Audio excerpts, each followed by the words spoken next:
Жездем мені алғаш рет басқаша қараған күн есімде. Күнде тым ыстық, мен де тым жас едім. Аппақ көйлек киген сол күні. Күннің нұры терезеден түсіп тұрды. Көйлек жұқа еді, тым жұқа. Төменнен кигенде көйлегім көкіректі толық жаппады. Жездем үндемеді, бірақ көз қараса мені жалаңаш тәнімді бүкіл ақтарып шыққандай болды. Ол күні әпкем түнгі аусымда қалған. Үйде екеуміз ғана едік. Мен ішкілік ішпеген, бірақ жүрегім мас еді. Жездем ваннадан енді шыққан, беліне оралған ғана сүлгі. Тамшы су иығынан баяу сырғап кеудесіне қарай түсті. Мен көзімді тайдыра алмадым. «Не болды, балдыз?» деді ол жымиып. Даусы салқын, бірақ көзі жалын еді. «Көйлек» дедім. «Иә, аппақ екен». Ол жақындады. Мен бір қадам шегіндім. Арамызда ешкім жоқ, ештеңе де жоқ. Тек тынымсыз ауыр. «Осылай үнемі ашық жүресің бе?» деді. «Сіз ше, үнемі осылай жартылай жалаң жүресіз бе?» дедім. Кенет ол мені белімнен ұстап өзіне тартты. Сүлгіден тараған жылы иіс мұрным тесіп өтті. Кеудем оның кеудесіне тиіп еттім. Ол көйлектің мойын тұсын ақырын тартып, екі иығымнан төмен сырғатты. «Тоқтаңыз, айтшы, сен қаладың ба осыны?» Мен үндемедім. Үндемегенім келісім екен, ол білді. Менің көкірегім дірілдеп тұрды. Қызарып кеткен ұштары көйлекке жабысып бәрін ашып тұрды. Ол иіскеді. Тынысым ішіме тығылып көзім жұмылды. Тәнім алғаш рет ер адамның қолына мұнша шөлдеп тұрғанын сездім. Оның алақаны менің белімде тұрғанда мен бүкіл санам сөнгендей болды. Көйлек баяғыда жерге түскен. Мен оны киіп тұрмын деп ойласам да, ол баяғыда шешілген екен. Жездемнің ерні мойнымды іздей бастады. Бір қолы иығымнан сырғып арқама барды, ал екінші қолы белімнің төмен тұсына баяу ойнап тұр. «Бір-ақ рет», деді ол сыбырлап. «Тек осы түн. Мен басымды изедім бе жоқ па білмеймін. Тек кеудемде дүрс-дүрс етіп соққан жүрекпен көзімде еріксіз келген жас кінә мен құмарлықтың арасында шекараны сызып тұрды. Ол мені ақырын төсекке жатқызды. Төсек сықыр етті, аузыма сөз келмеді. Көйлегімнің жұп-жұқа матасы оның алақанының ыстығын жасыра алмады. Ол мені қалап тұрды, ал мен әлдеқашан беріліп болғам. Жалаңаш тәнімен жатып, жездемнің иісін жұтып, құмарлықтың отына тұтанып жатқанымды білгенде, ұяттан емес, қалауымнан дірілдедім. «Сен тым тәттісің», деді ол. «Апам білсе, ше, білмейді». Ол мені итермеді. Әр қимылы ішімде ұят пен ләззаттың күресін бастады. Сол түні мен алғаш рет өзімді әйел сезіндім. Жезделік емес, ер адамның құштарлығынан, тәртіп емес, құмарлықтың заңымен.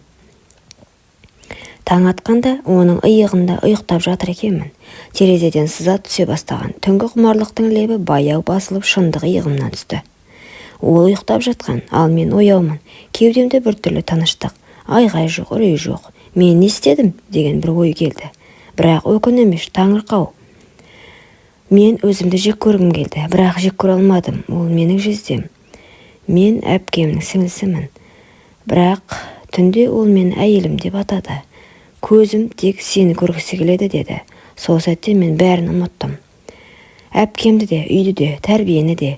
Тек мен әйел болып, ер адамға толық берілген сәтімді ғана ойлап жаттым. «Түнгісін айтқан сөздерің есіңде ме?» деді ол, ақырын иығынан түртіп. «Есімде» дедім. Бірақ шын айттым. Мен үндемедім. Аяғымда әлі де оның алақанының табы бар сияқты. Кеудемде оның демі, жанымда тыйым. Бірақ жүрегімде сол бір түнгі әйелдік бақыт қана қалды. Сол түннен кейін бәрі өзгеріп кетті.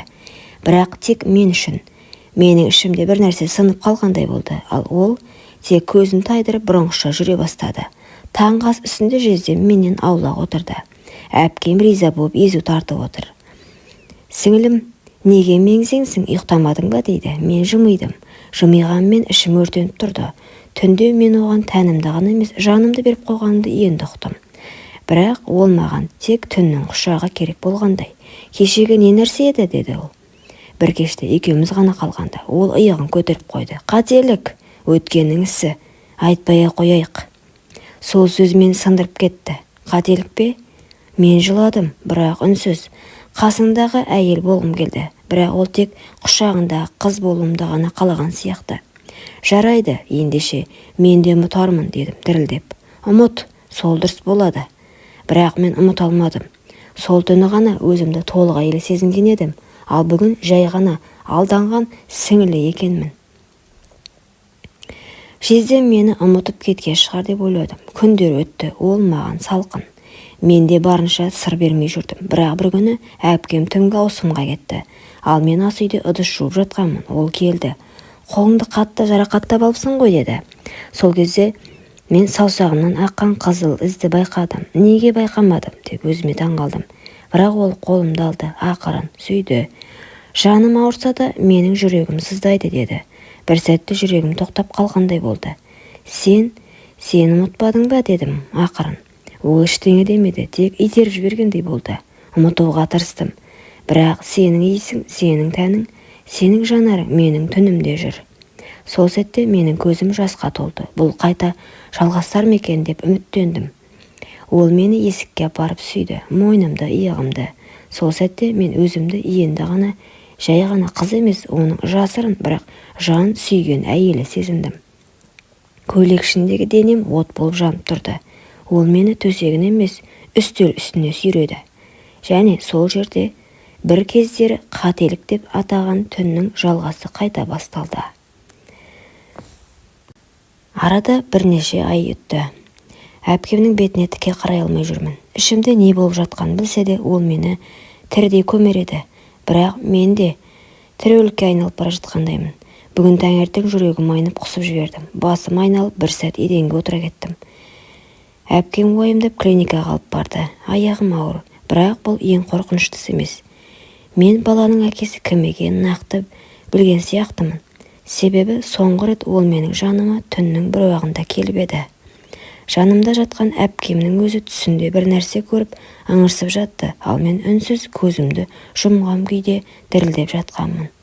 Ол менің жаныма кіріп келгенде жүрегім дүрсілдеп кетті. Тыйым салынған, бірақ құмарлықпен боялған сол сәт менің есімді де еркімді де алып кетті.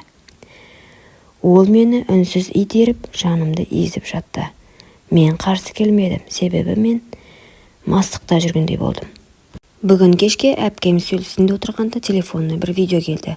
Мен үстінен қарап қалдым. Жүрегім тоқтап қала жаздады.